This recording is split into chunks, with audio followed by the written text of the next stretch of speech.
What's going on? Greetings, greetings, greetings, peace, love, wholesomeness, and light. What's going on? This is your brother Chief Kalanago, man. Good evening to each and every one of y'all. I hope everybody's doing good. Wago on. Hope your 24 is amazing like mine. I've been working all day, but I'm having a beautiful, beautiful, beautiful 24. So we're going to get into a little something, something. All right, remember, okay, all the information I present on this website is for educational purposes, and it's brought to you by my ministry, all right, United Anionwea Empowerment Ministry, Self-Support Ministry, all right, just so y'all know this. Let me make sure I have audio on Facebook. I got audio on Facebook. So we're going to talk a little bit about Americo, Liberia, or Liberia, or Liberio. I mean, they have different pronunciations. So we're going to talk a little bit about that and just a little more. Now, once again, please do your own due diligence, do your own research. Everything that I tell you is a lie. So please go do your own research and look it up. All right. I'm just saying that. You feel me? So this right here should probably be about 40 minutes, 45 minutes, if so much. But you know me, when I get carried away, I don't stop. Okay. So after this little lesson here, you'll realize that there's a reason when people do these what you call commercialized DNA test. They tell you that, hey, you know what? Well, you have a 95% or 70% or 60%, self-Saharan. But yes, they're telling you the truth, but they're not giving you all the truth. So they are being deceptive, right? Because you don't read the terms, the terms and conditions. You don't read the privacy, right? So with that being said, they are taking DNA from our actual American Indian ancestors, okay, with certain demographics in Africa, because they will not go to all the parts of Africa and tell us that. But they will go to West Africa and pick certain countries and say, yes, well, hey, you're from Ghana, you're from this, and you're from that. That is because they are taking American Indian DNA and they're telling you that's where you're from, opposed to telling you that's where these people are from. They're telling you that's where you're from.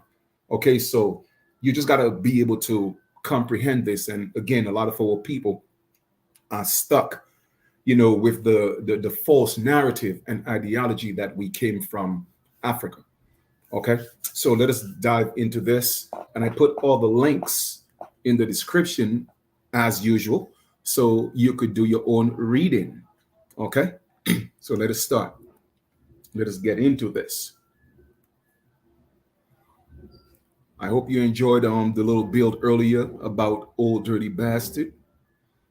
All right. Let us go, let us go, let us go. What am I doing here? No, this is not the one. Nah, this is not the one. This is not the first one we're getting into. Nah.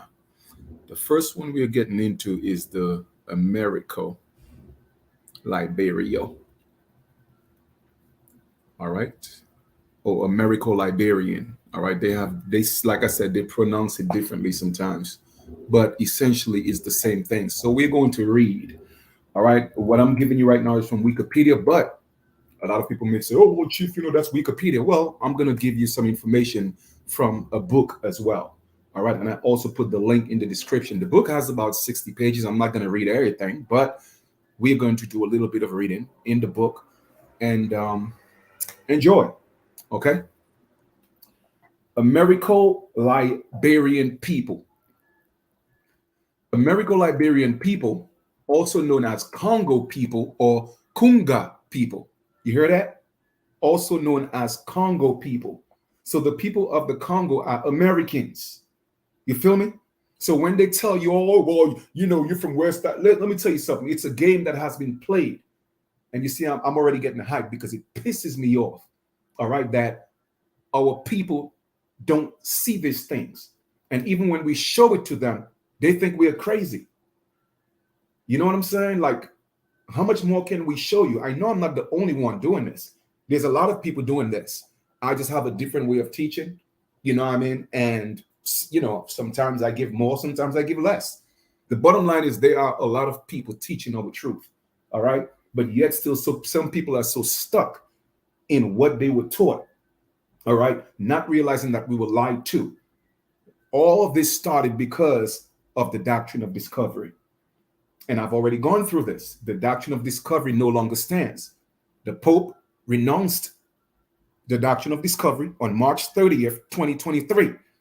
And the basic fundamental, how would I put it, stipulation in the doctrine of discovery is that the newly found discovered lands were to be taken, and the people in the land, aka the American Indians, aka Indio, the people in God, okay, they were to be slaves into perpetuity. Because why? They were not Christians. But I'm not going to get into this religious thing, because I'm just saying that our people were not Christians. Okay? But that was the basic fundamental in what the doctrine of discovery stood for. And all what we are reading right now, it stemmed from colonization. All right? So I'm just giving you a foundation, took you back a little further. All right? Let's proceed. Let's read this again. Americo-Liberian people, also known as Congo people or Conga people, are Liberian ethnic of African American, Afro-Caribbean, and liberated African descent. Okay? Pay attention. The sister ethnic group of the Americo-Liberians are who? Sierra Leone, the Creole people, who share similar ancestry and related culture because they are the same people. So once again, my brothers and sisters, when these popular commercialized DNA tests tell you that you are literally African, that is what they are telling you. They have taken markers that they have in their system. Because remember, these people got our blood work from the moment they came. All right? Our ancestors been bleeding on this land. These people have our blood work. Okay? So trust me, they know who we are. You feel me? They got your DNA. Period. So the point I'm making is they will tell you that you're African, but what they are not telling you is that the African DNA or the group that they took it from, they're not telling you that they are actually Americans. All right? Let us read this again. The sister ethnic group of Americo-Liberians are the Sierra Leone Creole people who share the similar ancestry and related culture. Americo-Liberians trace their ancestry to free-born and formerly enslaved African Americans. All right, free-born. Now, it begs the question, are they talking about people that were originated in America or just born, meaning that they came from Africa as slaves and then their ancestors had them or bore them in the Americas and they went back home? Now, that's an assumption, and it's a fair assumption. But we have given enough proof that we are the original people here. All right. And a little further in the lesson, I will give you an example to show that people of so-called color, because that's the color is not a race or an identity. I don't even want to call myself people of color because everybody has a color. Even pink people have a color. Why are we the only ones being called colored? And if we're being called colored, it would be safe to assume that so-called white people who are not white, then we should call them colorless. Why aren't they called colorless? You see, the problem is we are always being put in a category that has no standing in law, including people of color, but yet still we accept these derogatory terms. That's why we get no respect. Okay, that's why we have no standing in law. It's not because of the color of our skin, but it's the color of our mentality. All right? That's why there's a thing called color of law. And there are actually codes to protect those people if they know how to exercise those rights. Okay? Let us proceed. Americo-Liberians trace their ancestry to free-born and formerly enslaved African Americans who immigrated in the 19th century to become founders of the state of Liberia. So the state of Liberia, okay, not necessarily the country of Liberia. The state of Liberia is an incorporated state. Okay, we have to know that Liberia already had an indigenous population. Okay, so we cannot just go around and talk about, oh, well, we created Liberia. No, it's like saying the United States is the entire Americas. No, all right, it's the same thing. The United States is an incorporated state, hence, AKA corporation that's established in the Americas. So therefore, Liberia, okay, was also a state that was founded for the purpose of sending African Americans, so-called African Americans, be it freeborn or enslaved, into Liberia. They were identified there as Americo-Liberians. Some African Americans following resettlement in Canada also participated as founding settlers in what? Sierra Leone. So once again, founding settlers. You see, there were settlers. Now, for those of you who don't know who or what a settler is, what we're going to do at this time is we're going to look at the etymology of the word settler. Because you see, I don't want y'all to be confused. You see, I like to go in detail. You feel me? So let us go look at the etymology of a settler. Okay? Give me 1 second. Etymology of settler. Let us go look at that etymology. And let's see what it says.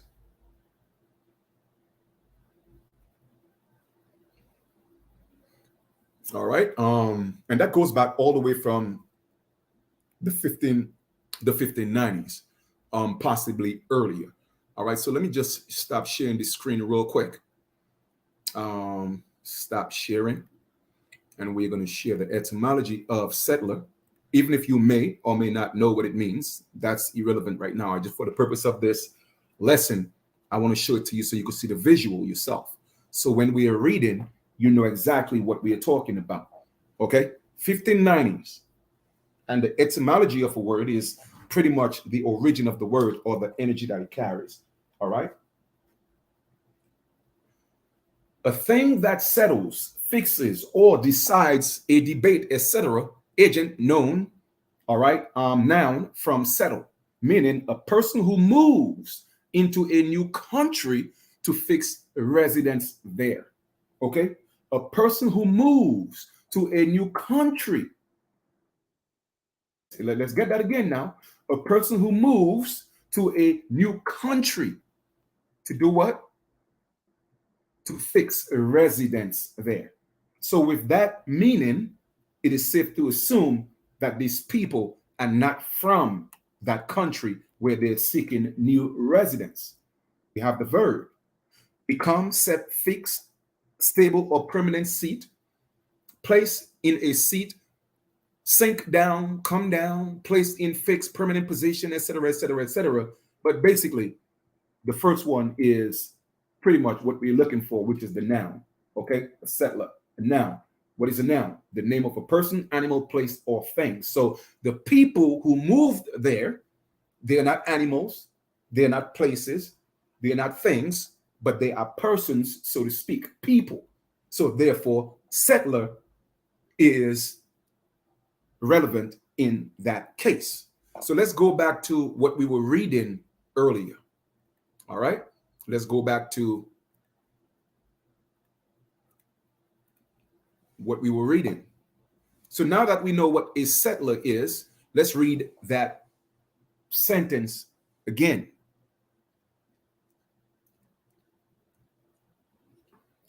They identified there as Americo-Liberians, some African Americans, following following the resettlement in Canada. All right, also participated because some of the American Indians that was actually in the United States, some of them had to resettle in Canada as well. Okay, because it was actually causing a problem to see all these so-called black people walking around during slavery.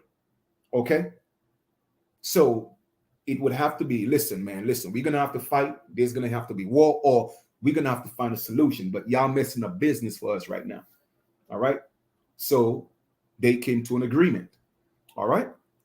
So they founded Sierra Leone, and other captive repatriates settled in present-day Cote d'Ivoire.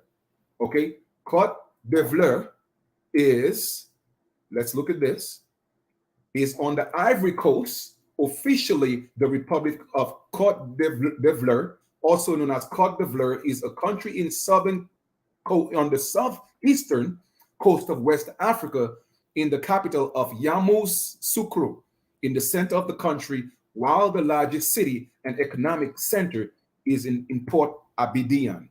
All right, borders of Guinea to the northwest. All right, remember when they coined this Negro, you have Negro de Guinea, meaning that the Negro of Africa, and you also have Negro de Terra, which is the Negro of the American land. But once again, we are not Negroes. Okay, we are not Negroes. All right, Americo-Liberian people. All right, so those are some of our direct ancestors. Okay, total population 150,000. Region with significant population, Liberia. Check this out, Liberia, United States. All right, Liberian English, Liberian Creole, language, Americo, all right, because they created their own language, Protestantism, Catholicism, which is minority, Sierra Leone Creoles, Black Nova, Scotians, Gold Coast Euro-Africans, Afro-Caribbeans, and African Americans, or Afro people indigenous to the Americas. Although the term Africo-Liberian and Congo had distinct definitions in the 19th century, they are currently interchangeable and refer to an ethnic group composed of the descendants of the various free and ex-slave African Americans, Caribbeans, recaptive, and Sierra Leone Creoles who settled in Liberia from 1822. So once again, when this major popular commercialized DNA companies tell you that you are actually African, they're taking the DNA markers from American Indians and they're telling you that you are African. Okay? The designation, the Congo, for the Americo-Liberian population came into common usage when these African Americans integrated 5,000 liberated Africans called Congos, former slaves from the Congo Basin, who were freed by the British and Americans from the slave ships after the prohibition of American slave trade, and 500 Barbadian immigrants into the Americo-Liberian identity. Under Americo-Liberian leadership, the country was relatively stable, though the Americo-Liberians and indigenous Africans maintained largely separate existence and seldom intermarried. Why do you think that is? Because they were not the same people. They were not the same people. As you could see, Americo-Liberians and indigenous West Africans. Why are they separating the two if they were Africans? You see, once again, my brothers and sisters, all we could do, and I'm saying we, because once again, I appreciate everyone that's out here putting knowledge. I'm not the only one. All right. So shout out to everybody out here playing their part. The question is now, those that are asleep, are they going to get this and stand up and rise? You feel me? Now let's read this one more part, this part one more time. All right.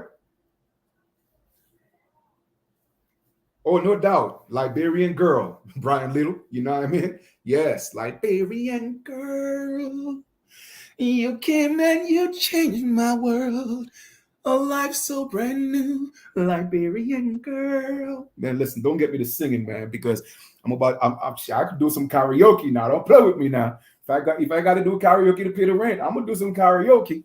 All right, but anyway, let's go here now. All right.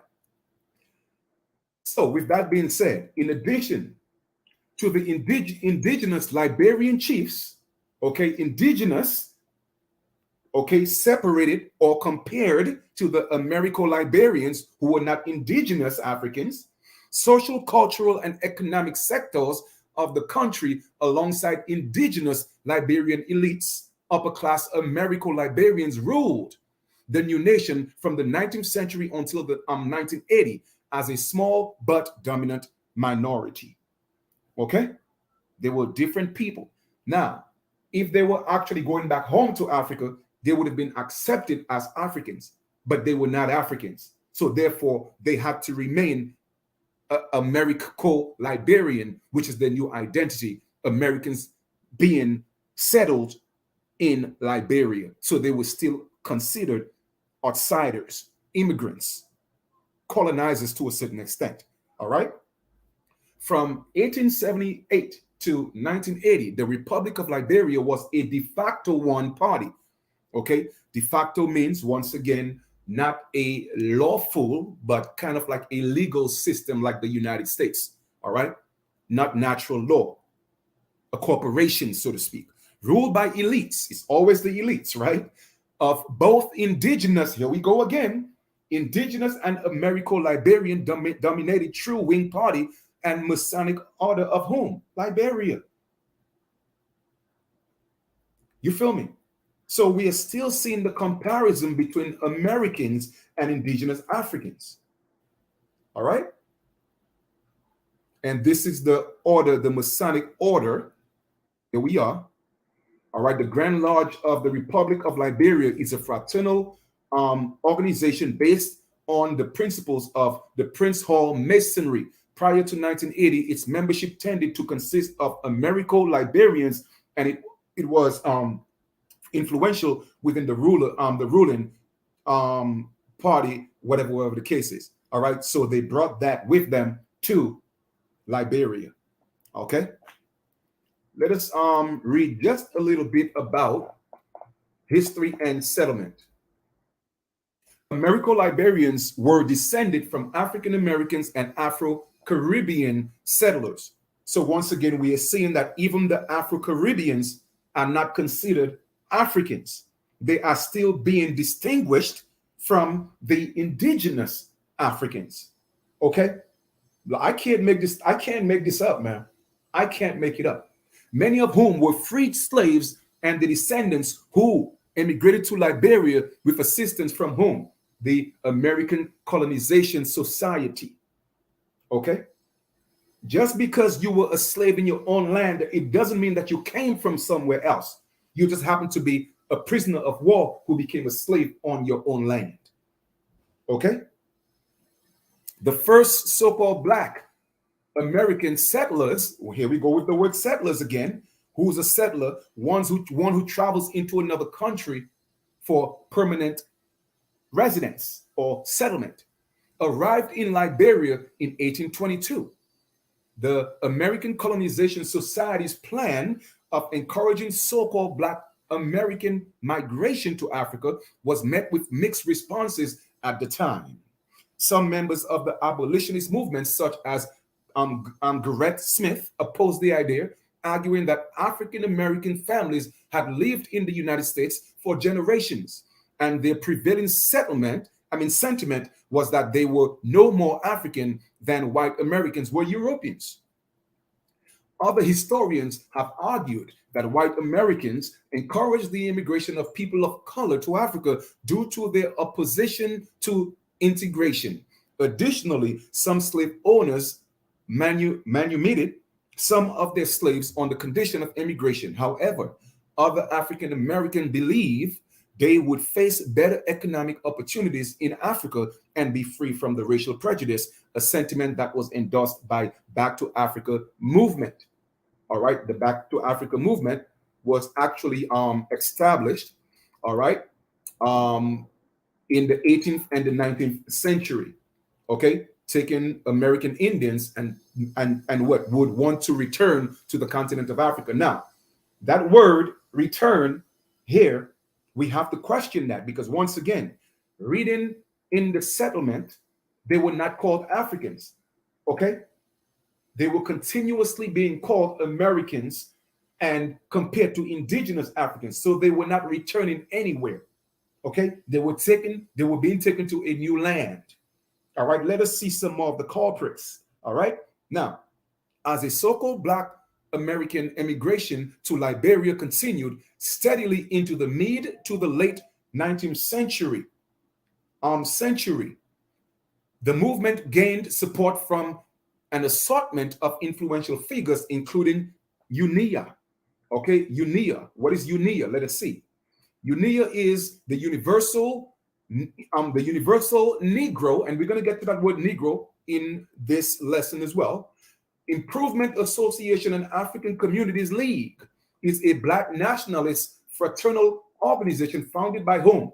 Marcus Garvey, of course, a Jamaican immigrant to the United States. Well, my question to Marcus Garvey is, if you liked and loved Africa so much and you think and you thought we came from Africa, when you got deported to Jamaica from the United States, why didn't you go to Africa? Why did you die? Why did you die in London if Africa was your motherland?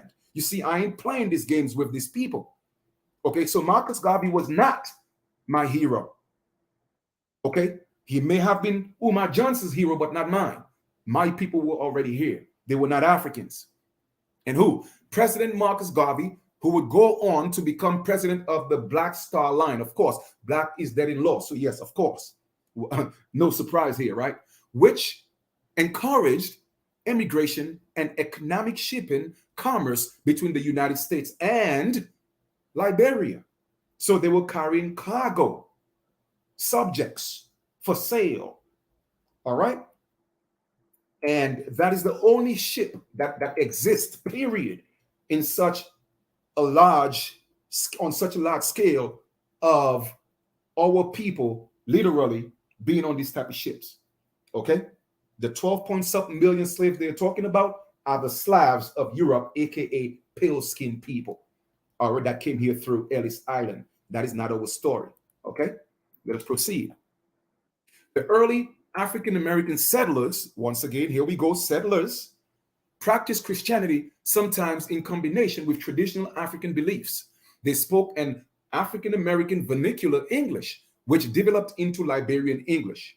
The early African-American settlers who arrived in the region that was established as Liberia between 1820 and 1843 were mainly free Blacks from Virginia, of course, those who were actually American Indians, South Carolina, and Georgia, okay? While smaller numbers came from the northern states like New Jersey, New York, Delaware, Connecticut. Subsequent movements also included immigrants from Mississippi, Louisiana, Kansas, or some people say Arkansas, I think that's what it is, Kentucky, and Florida. So as you could see, it was a combination of different American Indians from different states going to create what's called Liberia. Now, mind you, like I said, that territory already existed. They had indigenous people there. But Liberia itself, the name, the term was created specifically given that name because of the settlers that came from the Americas. The Liberian Exodus is what it was called. Saw mass migration of African Americans from South Carolina to Liberia. Congressman Richard H. Kane. Okay. You see, now we have actual pictures. So now we are telling our true story. All that stuff about 12 point something million on slave, that's a lie. We are giving you real pictures of people now. Okay. Called for millions, for a million men to leave the injustices they suffered in the United States and leave for Africa. In 1877, the Liberian Exodus Joint Stock Steamship Company was formed in Charleston, South Carolina, with a fund of $6,000 to assist the immigration of so-called Black Americans to Africa. Okay. The company then purchased a bark called the Azor, which arrived in Charleston in March 1878 to start shipping African American migrants to Liberia. All right, they were not going home. They were migrants, they were settlers. Okay, so like I said before, we have more American Indians, so-called Black Americans, moving to Africa than African slaves coming to Africa. Okay, and this is a fact. Enthusiasm for the Liberian exodus had been fed partly by exaggerated reports of Liberia's fertility, including claims that the potatoes grew so large that a single one could feed a family for a day, and that certain trees produced bacon. You see, they always giving us that illusion, right? However, 23 of the immigrants died during the journey, and upon arrival, the passengers discovered that these claims were not true, and many found themselves what? Impoverished. Okay, so for all of you that want to run to Africa, ain't nothing changed.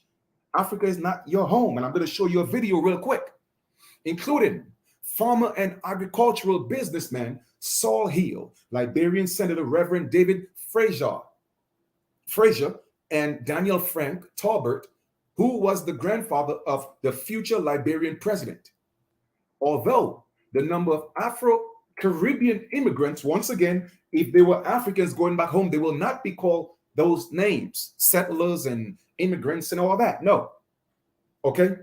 To Liberia was relatively small comparison to colonial Sierra Leone. At least 300 Afro-Barbadians, so once again, indigenous Barbadians, because they always call us Afro, settled in Liberia in 1865, and a smaller number of Afro-Caribbean immigrants settled in Liberia between 1865 and 1930 from the Caribbean islands such as Trinidad, Jamaica, and Grenada. Okay? The American Navy was responsible for the recapture of illegal slave vessels seeking to transport enslaved Africans to the Americas following the American abolition of the slave trade in 1908. These enslaved Africans, called liberated Africans or recaptives, many of whom were from the Congo Basin, were designated as Congos, and all recaptive, including those from modern-day Nigeria, Cameroon, and Ghana, were all described as Congos. The early African-American settlers did not relate well to the native African inhabitants they first encountered in Liberia due to what? Cultural differences, and soon began to establish a social and economic elite in the country because we were not the same people. You feel me? Let me tell y'all something. You know, when you go somewhere, okay, if that's where your ancestors were taken from, our people are a very soulful people. They would have connected. They would have connected. Okay? They would have connected. It wasn't feeling right spiritually and soulfully. All right? So they created their own little system. The same way Africans come here and stick to themselves and create their own groups and they don't intermingle with us because they have their own culture. That is the same thing we did because we were not them and they are not us. Once again, let us go back to the so-called civil rights movement. Show me real Africans that were out there in the streets. We have 1.5 million people of the Americas, including the United States, that's always on Eastern Parkway on Labor Day, every September. I guarantee you, not 1% of that 1.5 million is real true Africans. They don't participate in what we do because they are not us. We are different people. Okay? Nothing against Africans. I'm just saying that they are our cousins. Okay? Or distant brothers and sisters. But we are not the same people. All right? Let us proceed. They retained preferences for Western style of dress, Southern plantation style homes, American food, Protestantism, the English language, and monogamous kinship practices. Demographically, the Americo-Liberians tended to concentrate in larger cities and towns while Native Africans remained in more poorly developed areas before the two groups started to intermingle in the 20th century. Okay? We're just going to read a little bit about settlement. Okay? The Americo-Liberians, they settled in all these different parts. all right? Monrovia, Carroburg, Clay, Ashland, Buchanan, Maryland, Mississippi in Africa, Cape Mount, Greenville, and in a number of small towns along the St. Paul River. Notably, the families originally from Barbados, which included the Barclays, the Morgans, Best, Thorpes, Weeks, and Pottermans, settled in Crozeville. The original Congo people were settled in New Georgia, the original Congo people. In 1821, the ship Elizabeth from New York landed on Chabro Island, Sierra Leone, with 86 freed African Americans who were later resettled in Monrovia. A little bit of the culture. Afro-Liberian culture is a blend of Afro-American and Caribbean cultures brought to Liberia by various American recaptives and West Indian, and you hear the word West Indian, Indians from the West. For all you West Indians who think y'all from Africa, I want to use some colorful words, but I'm going to be respectful. Settlers, and is exhibited by the cuisine, language, and architectural style of the Americo-Liberians. Now, why is that the Americo-Liberians and the Caribbean Liberian, those that came from the United States and the Caribbean, why is that they were able to blend together and create their own thing? That speaks volumes. The Americo-Liberians introduced various aspects of African American culture in Liberia, including Liberian settler English and a unique form of antebellum architecture. Furthermore, Americo-Liberians contributed to the culinary cuisine of the region by introducing American baking techniques. Americo-Liberian wedding followed traditional African American or Afro-Caribbean style wedding in which the bridegroom appears in a long suit and the bride in a white wedding dress. Any upper class influential Americo-Liberians belong to the Masonic Order of Liberia, which was established in 1867 and based in the Grand Masonic Temple in Monrovia. Being a Mason was a veritable prerequisite for positions of political leadership in the true Whig Party. Following the 1980 Liberian coup, Samuel Doe outlawed Freemasonry before lifting the ban in 1987. The Masonic Temple was damaged during the First Liberian Civil War and remained occupied before being restored. All right, so we're going to stop here. Okay, there's a whole lot more reading that you could do. All right, and we can make that happen. All right. So once again, what we're going to do is I put all that information for you in the description. We are going to do a little bit of reading here from this book. All right. It's an excerpt. Okay. It's kind of like the same thing, if I may, right? But I put it there so you could just do some more reading yourself. All right. The introduction, it is called A Case of Double Consciousness, Americo-Liberians and Indigenous indigenous. In fact, let me just go to the beginning. I'll come back to the introduction. Let's go all the way up to the beginning and we'll come back to the introduction. All right, so here we are, the University of Florida. So this is official stuff from Florida, right? It says the case of double consciousness, Americo-Liberians and indigenous Liberians relations. Once again, we are seeing that.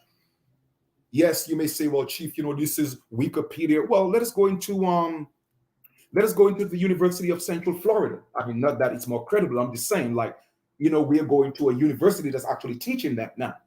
You are seeing a distinct differentiation between Americans and indigenous Africans. All right. So they were not going home. You feel me? They were fleeing the injustices that was done to them in their natural land, which is the Americas. Okay.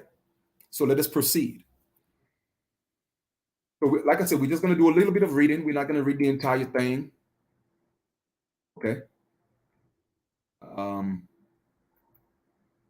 We're not acknowledgements. We ain't doing that. Just a little bit of reading. All right. So let us look at the titles. Chapter 1, liberation.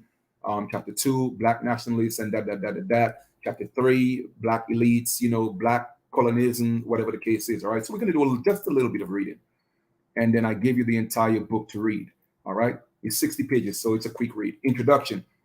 In 1989, a civil war broke out in the West African nation of Liberia, the oldest modern republic in the region. Okay. So, like I said, that was a republic that was created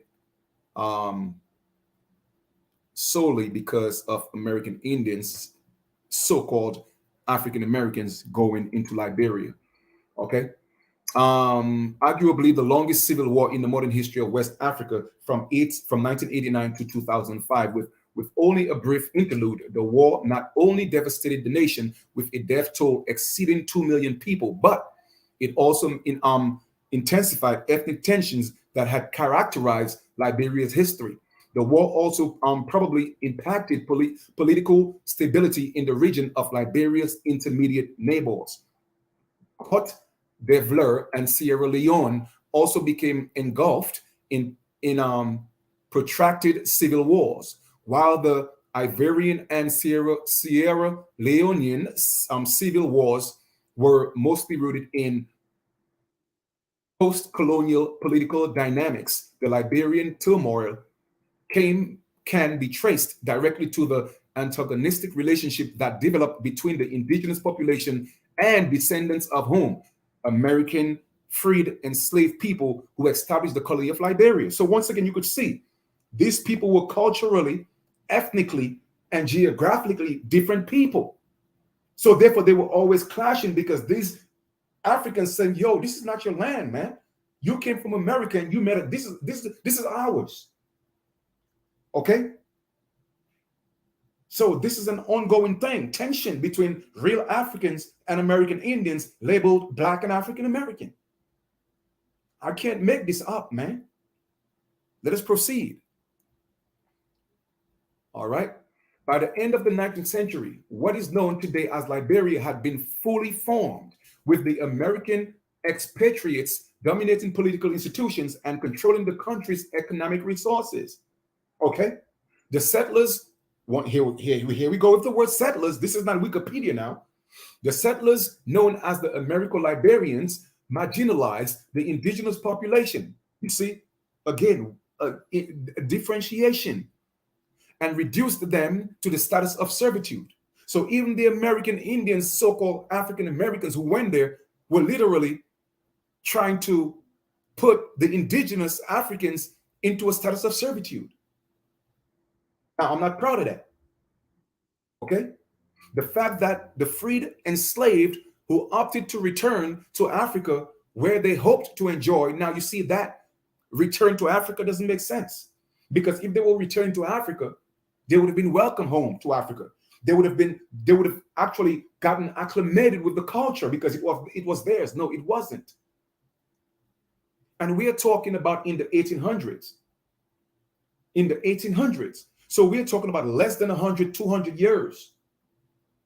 You would be so happy to go back home. Africans would be so happy to have you back home. So they were not going back home. Okay? So let's read this again. The fact that the freed enslaved who opted to return to Africa, where they hoped to enjoy complete liberty, would oppress other blacks and transform them into virtual enslaved bodies is one of the ironies of history. While it is widely acknowledged that the Liberian crisis resulted from the failure of the Americo-Liberians to extend liberty and equality to the indigenous population, historians have not paid adequate attention to the ways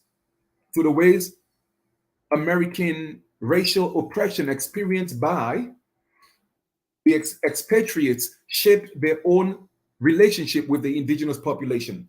When the oppressed became the oppressor, historians need to pay attention to the ways the psychological impact of oppression affect the type of relationship the victims of oppression establish with a relatively weaker group.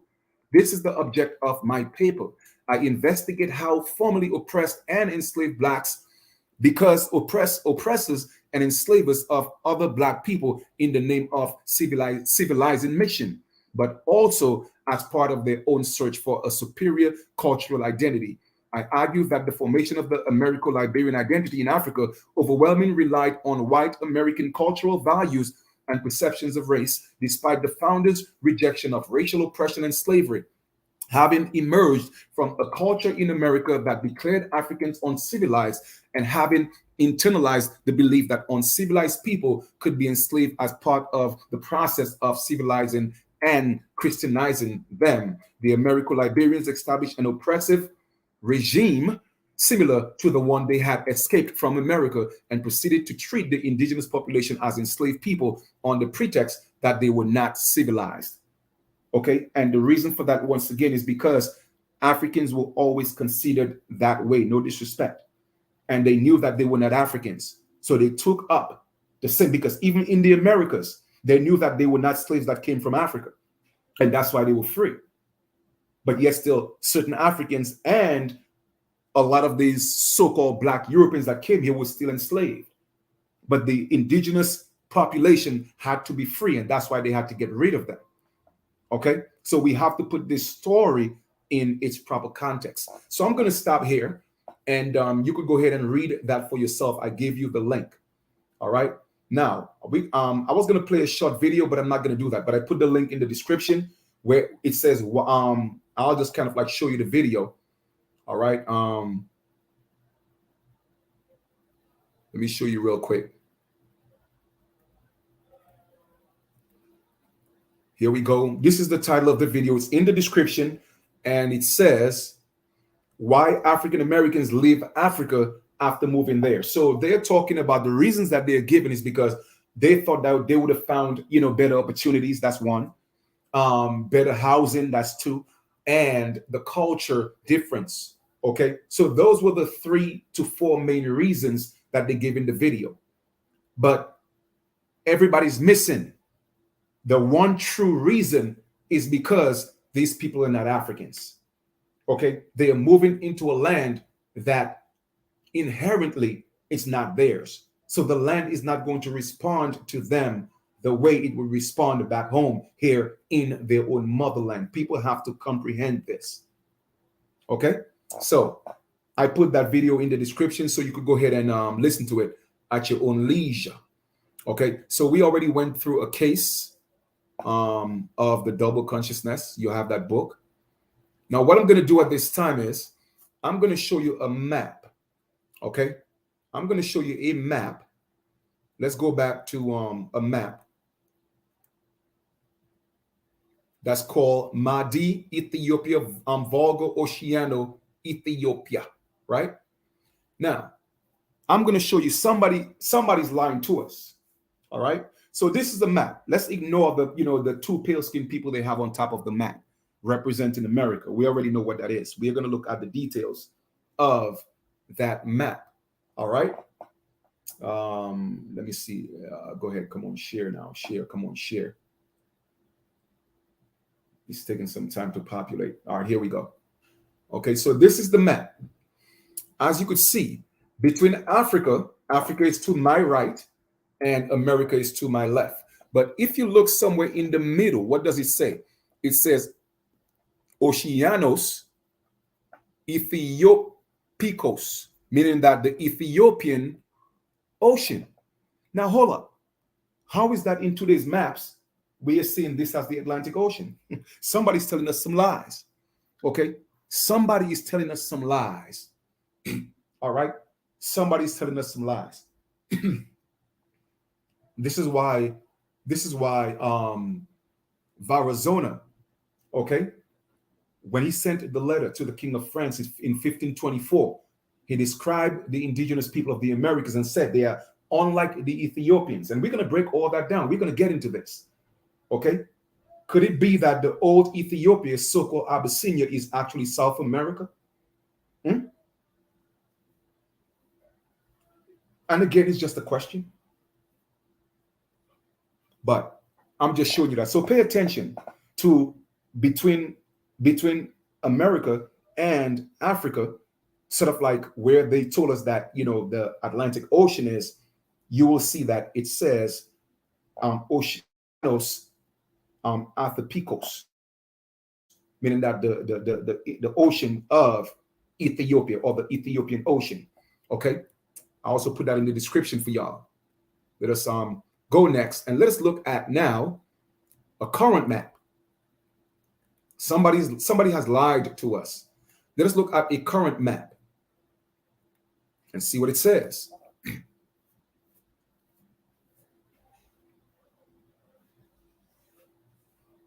All right.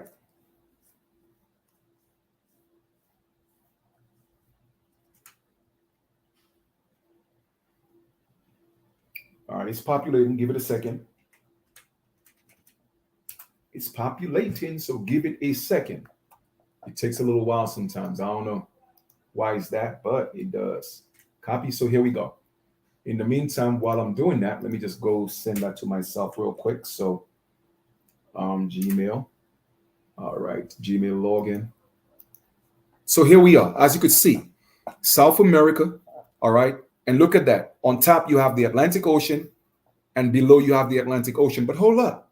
I thought that was the Ethiopian Ocean back in earlier maps. Somebody is lying to us. You feel me? Somebody is lying to us. Now, when I go ahead and I zoom on that map now, this is where Ethiopia is all the way. You see where Ethiopia is close towards the Indian Ocean, close to the Arabian Sea, all the way to my right. Now, pay attention, brothers and sisters. Peep game. Peep game. I'm just giving you all the information. You do what you want with it. I'm not no conspiracy theory. I'm just giving us things to question. Okay? Let us question some things. Now, if this is the Indian Ocean and this is the Arabian Sea, and we have Ethiopia really closer to the Arabian Sea opposed to the Ethiopian Ocean, which is actually where Atlantic Ocean is, why is it called Atlantic Ocean when Ethiopia is all the way on the other side, which Ethiopia is closer to the Arabian Sea and the Indian Ocean? Things that make you go,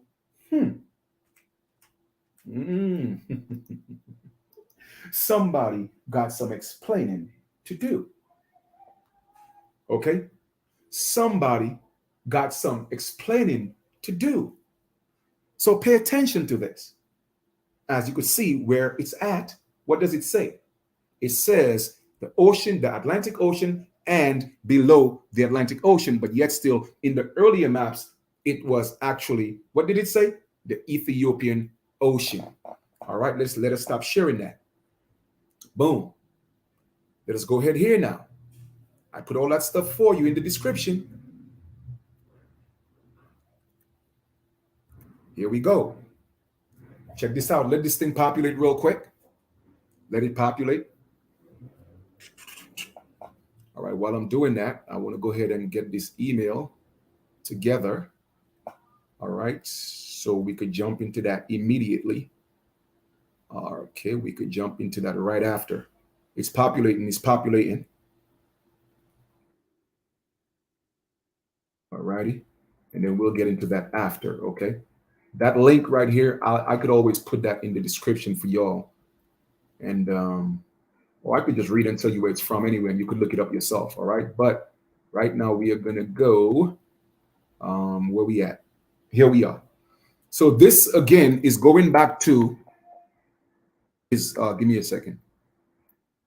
The Ethiopian Ocean. You see where it's at now. Another map right next to South America. But yes, still Ethiopia is in the other side of Africa next to the Arabian Sea. Okay? So why is this called the Ethiopian Ocean? Things that make you go, but let us read. It says, on maps from ancient times until, now check this out, that was until the 19th century. Why aren't they teaching that in school? Century, today's southern half of the Atlantic Ocean is classically, geographically, was known as the Ethiopian or Ethiopian Sea, Ethiopian Ocean. Why is that? But why?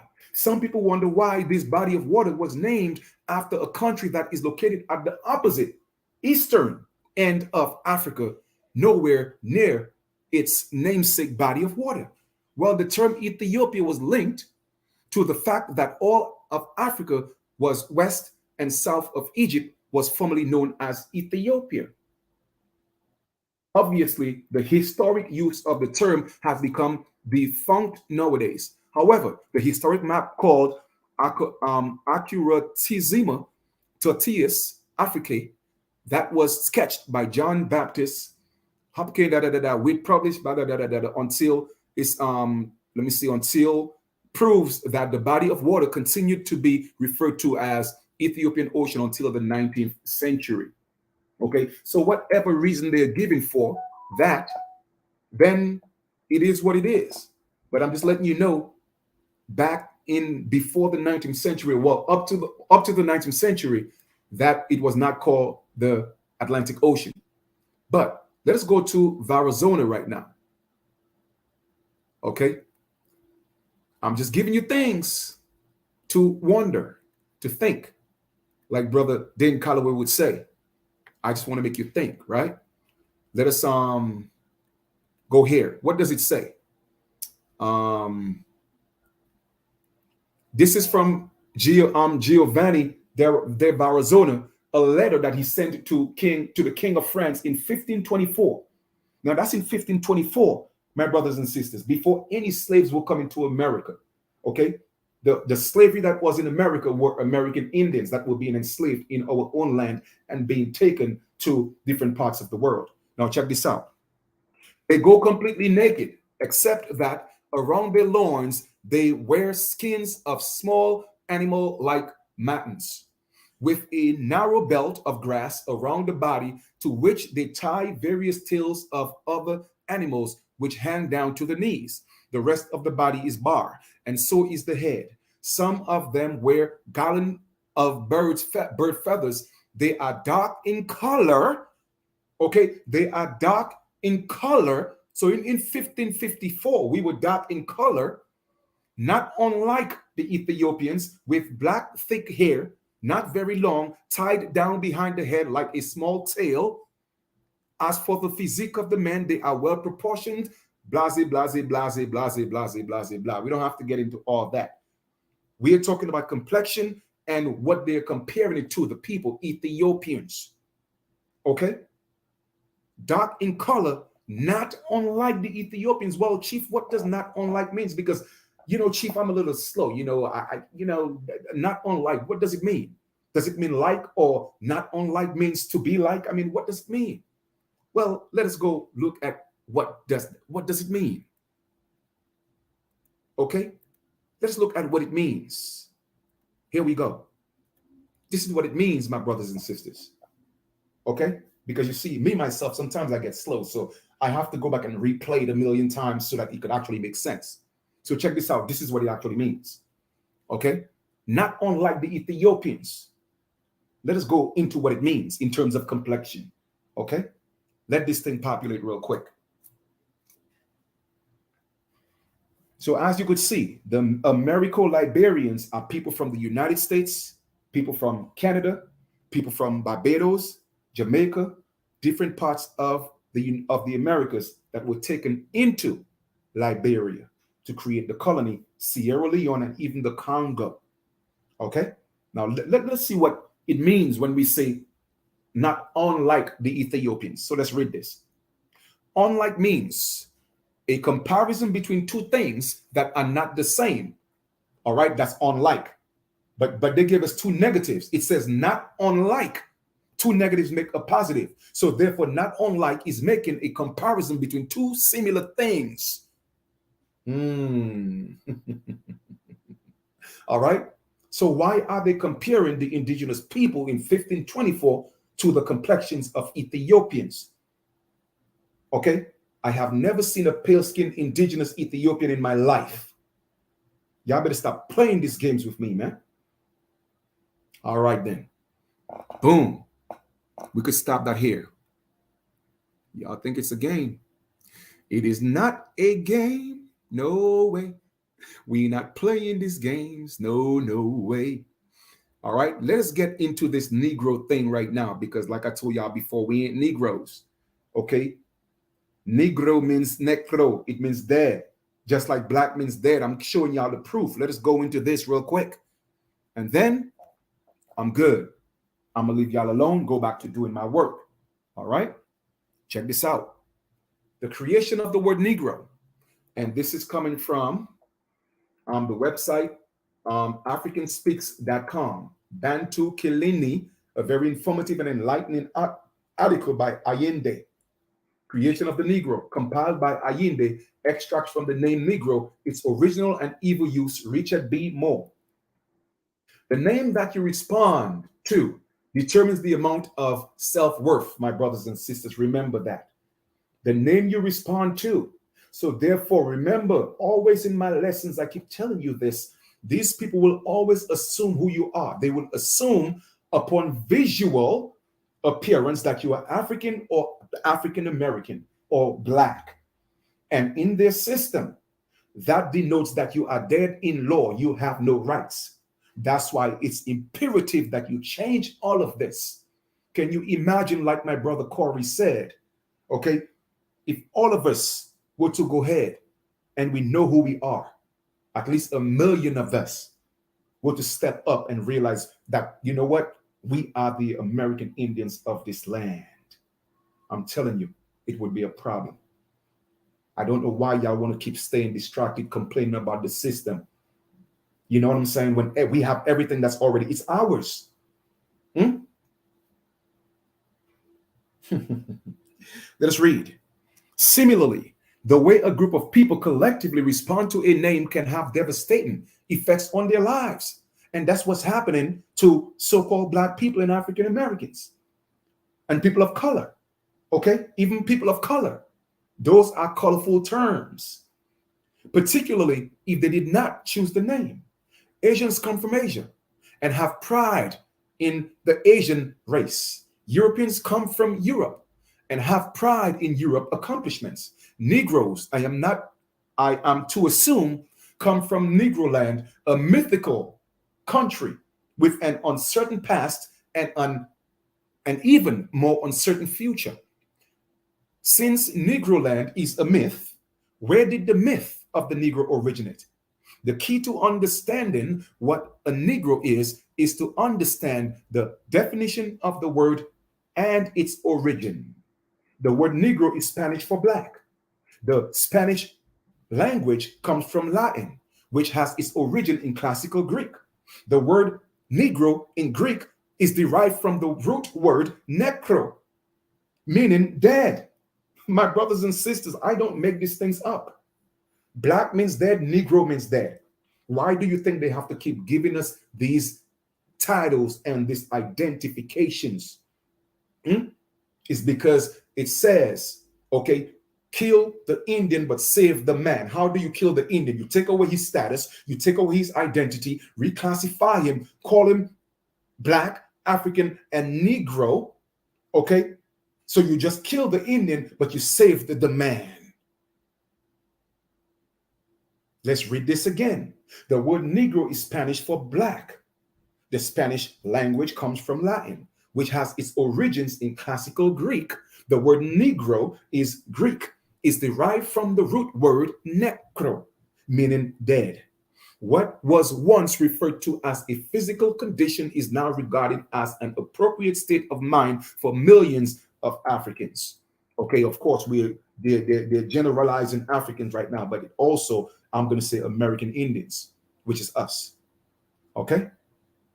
So I don't have to read this entire thing for y'all. Okay, but I'm just letting you know that it's crazy how, you know, these things are. Let us read this last part. It was strictly forbidden for Negro slaves to learn to read and write. Such knowledge was the key to liberation and was placed firmly out of reach. As Negroes became educated, however, they sought to redefine themselves. The evolution of the word Negro from colored to black to African represents a progression of self-awareness as a free people. We have a responsibility to educate ourselves and rediscover our identities. Knowledge of self is the key to unlocking the door to our future. Let's read this again. What does it say? Knowledge of self. This is what I want you to take away from this last part right here. Knowledge of self is the key to unlocking the door to the future. If you continue to stay Black, African American, Negro, and colored, you will not unlock the door to your future. Period. The name Negro, its origin and evil use by Richard B. Moore. Now you do what you want with the information. I've just given it to you. Okay? We are American Indians. Don't allow anybody to take that away from us. You will hear people talk about, oh, well, American Indian is a misnomer. Well, they called us American Indians. So what? That was a collective term that we agreed all of us, all over the Americas would be identified and called as who we are. And our ancestors made sure that it held political power, and it held not just political power, but lawful power. Okay? Lawful power. What does that mean? It means that American Indian is enshrined in the Constitution, in the Northwest Ordinance, in the treaties. Those treaties that were signed with those colonizers were done with our ancestors, not with natives, because the natives had to what you call ratify everything, even the Constitution, for them to become part of the United States so that they could get paid. Okay? Now, I've always told people, it doesn't mean that the Native Americans are not indigenous. Yes, they are indigenous. A lot of them were here for a while, but they are not the original indigenous people. And I've always said that. Okay? So I want to thank y'all for being a part of this build. Like I said, do what you want with the information. All right? I love y'all. And this is why I do what I do. Don't forget to go to the website, www.myniiji.com. That's MYNIIJI.com. Subscribe, check out the merch, support it. It's time for us to make some moves like I have always said. All right? Always said. This is just giving y'all more proof. Now, I can't tell you this is everybody's story, but I could tell you it's our story for those of us who know who we are. Okay? So it's time to stand up. Stand up. Because like I said, the treaties, do you know what the supreme law of the land in the United States is? Is the Constitution and treaties. That's the supreme law of the land. And guess what's in the Constitution? American Indian. Okay? And it's in the Constitution and the Northwest Ordinance and the treaties. All right? Now, I already showed y'all about the 1667 treaty with King George. And I proved to you that King George was a man of color. But I'm just going to show it to you real quick, because I want y'all to realize that he will not. All right? We will not King George, King Charles, pardon me, King Charles II. All right? By no means, under any circumstances, allow anybody to take away American Indian from us. Obama tried it, but Obama, no, we ain't falling for that trick. Okay? You're an enemy. You're actually an enemy of the indigenous people of this land. All right, the so-called Black people. Because for you to take away American Indian from us and tell us, oh, well, it shall be called Native American now, you know exactly what you were doing. Taking away our damn birthright. But let us look at this treaty real quick. Remember what the laws of the United States are. Constitution and treaties. The supreme law of the land. Not the statutes and codes they have us running all around, giving us tickets for. Those are not laws. They're statutes, codes, and ordinances. The more we come together and stand up, we'll realize these things will not affect us anymore. Okay? But you rather be Black, dead. You rather be Negro, dead. Colored, dead. All those things have no standing. No standing politically, internationally, anywhere you go. There's no land called colored. There's no land called, representing Negroes and flags representing Negroes or black people. No. But I promise you, American Indians got standing in law. I promise you that. American Indians have rights because it's in the Constitution. I guarantee you that. And they cannot take that away from us. They know that. Don't let them trick us, man. Okay.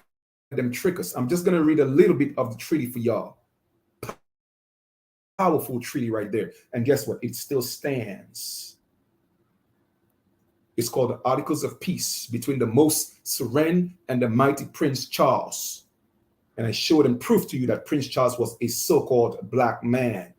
It was the black devils of Europe that came here to enslave our people. That's why it was so easy to infiltrate, because they looked like us. We looked at them as brothers. Okay, let us read.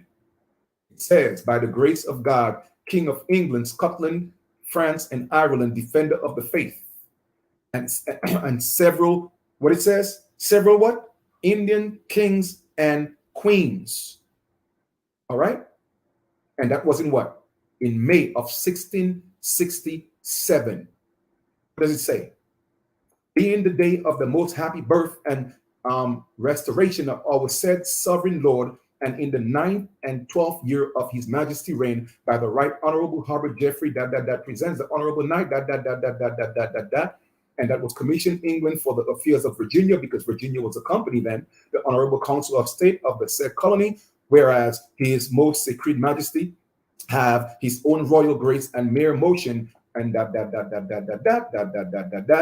and have that. But let us go real quick. I want to read a little bit of the Article 1. What does it say? Article 1, that the respective Indian kings, you hear that? Indian kings and queens, we didn't only have kings, we had queens as well, do from henceforth acknowledge to have their immediate dependency on and own all subjection to the great King of England, our now dread sovereign, his heirs and successors, when they pay their tribute to his majesty, governor for the time being.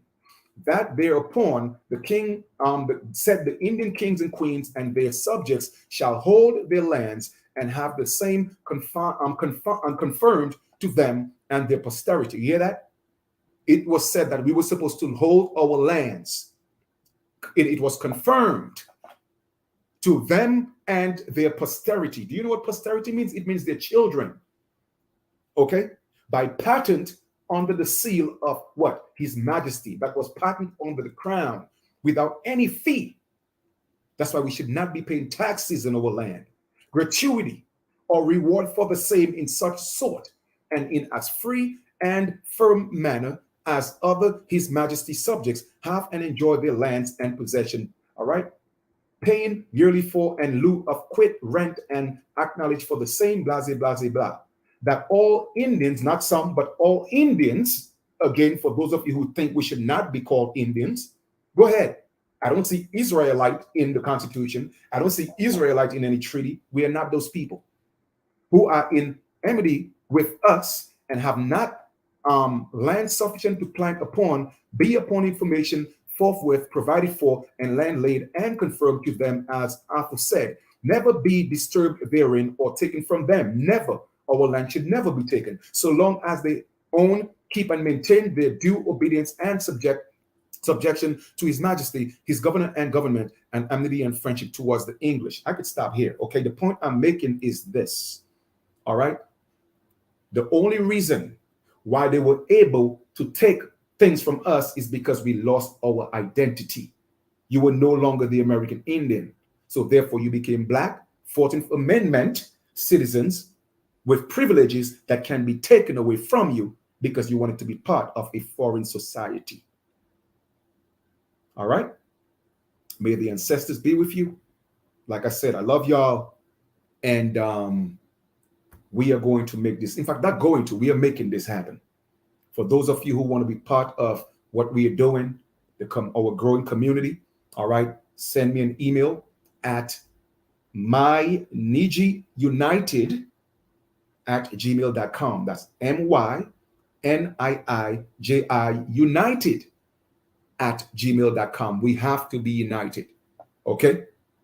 All right? You feel me?